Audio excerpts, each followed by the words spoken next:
দুটি একই পরিমাপের আধান ডি ব্যবধানে অবস্থিত। তৃতীয় একটি আধানকে প্রথম আধান দুটি লম্ব সমদ্বিখণ্ডকের ওপর এক্স দূরে রাখা হলো। দেখাও যে আধানটির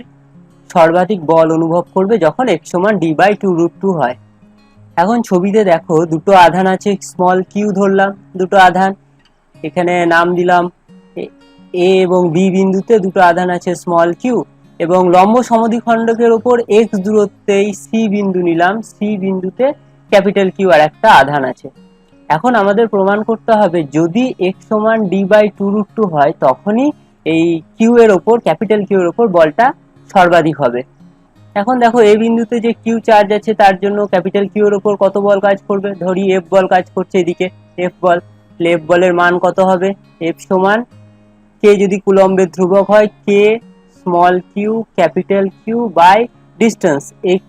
সি, এসিটা কত, এটা যদি এক্স হয় এটা হচ্ছে ডি বাই টু, এটা হবে x square plus d square by four অতিভুজ, কারণ এইটুকু হচ্ছে ডি বাই টু, তাহলে তার স্কোয়ার অর্থাৎ এখানে হলো x square plus d square by four, এবং ডাইরেকশনটা ছবিতে দেখানো আছে। ঠিক সেরকম বি বিন্দুতে যে চার্জ আছে স্মল কিউ তার উপর সি বিন্দুতে ক্যাপিটাল কিউ এর উপর কত বল হবে, একই বল হবে এফ, কারণ ওদের মধ্যে দূরত্ব এক কিন্তু দিকটা আলাদা হবে। এখন দুটো বল আমরা পেলাম এফ, ধরে নি এই অ্যাঙ্গেলটা থিটা, এই অ্যাঙ্গেলটা যদি থিটা হয় এই অ্যাঙ্গেলটাও থিটা হবে। এখন এখানে এই অ্যাঙ্গেলটা থিটা হবে, এই অ্যাঙ্গেলটাও থিটা হবে, এটা একান্তর কোণ, এটা অনুরূপ কোণ,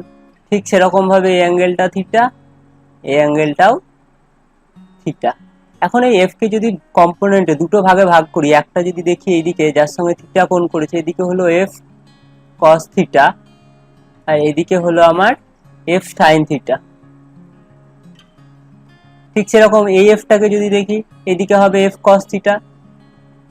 আর এদিকে হবে এফ সাইন থিটা, অর্থাৎ আগে একটা এফ সাইন থিটা আছে অর্থাৎ টু এফ সাইন থিটা হয়ে গেল। এখন দেখো এফ কস থিটা গুলো কেটে গেল, শুধুমাত্র বল যেটা থাকবে, নেট বল থাকবে ক্যাপিটাল কিউ এর উপর, সেটা হলো টু এফ সাইন থিটা। তাহলে টোটাল বল আমরা যদি বলি এফ টোটাল বা নেট ফোর্স, এফ নেট যদি বলি, এফ নেট সমান কত, two F sine theta.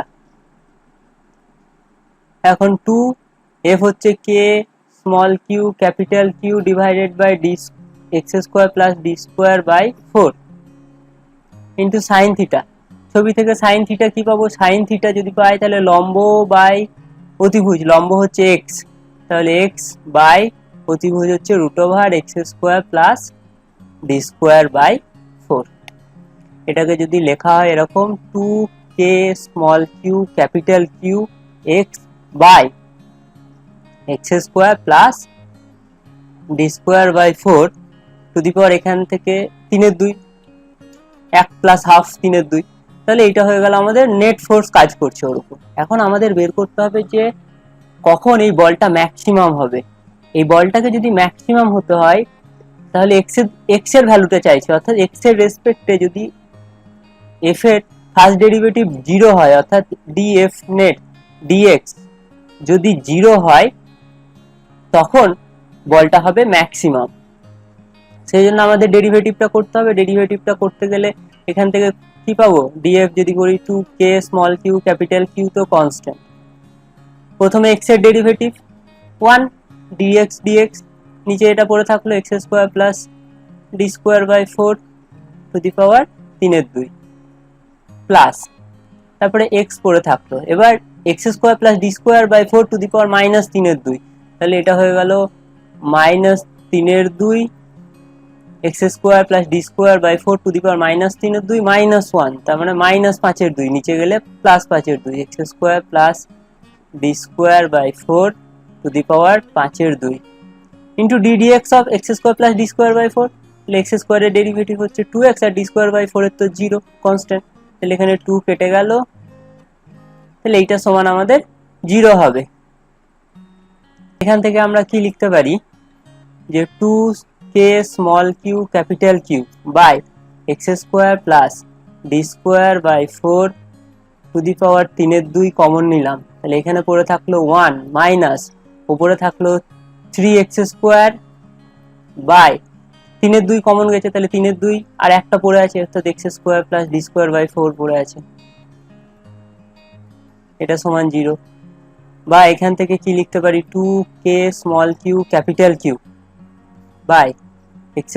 Plus d²/4 to the power 3 into, এটা লসাগুনি x² প্লাস d²/4, উপরে থাকলো x² plus d²/4 minus 3x², এটা সমান 0। বা এখান থেকে কি পাবো, 2k small q capital Q by x² plus d²/4, এখানে 3 আর এই ভিতরে 1, 3 প্লাস 1 5 হয়ে গেল, আর ভেতর পড়ে থাকলো মাইনাস 2x² প্লাস d²/4 সমান 0। এখন দেখো 2k small q capital Q এরা তো 0 নয়, তাহলে 0 হতে পারে এই ব্র্যাকেটের ভেতরে এই টার্মটা x² plus d²/4 to the পাওয়ার 5 বা মাইনাস 2x² প্লাস d²/4, এই দুটোর মধ্যে যে কোনো একটা 0 হলেই 0 হবে। এখন x² প্লাস d²/4 এটা যদি 0 হয় তাহলে x এর আমরা কোনো বাস্তব মান পাবো না, তাহলে এইটা সমান আমরা 0 করব, এইটা অর্থাৎ মাইনাস 2x² প্লাস d²/4 সমান 0, বা 2x² সমান d²/4, বা x² সমান হচ্ছে d²/8, এখান থেকে x সমান দুটো ভ্যালু আসছে প্লাস মাইনাস d/2√2, অর্থাৎ xটা আমার উপরের দিকেও হতে পারে বা নিচের দিকেও হতে পারে, যেদিকেই হোক প্লাস d/2√2 দূরত্বে বলের মানটা ম্যাক্সিমাম হবে।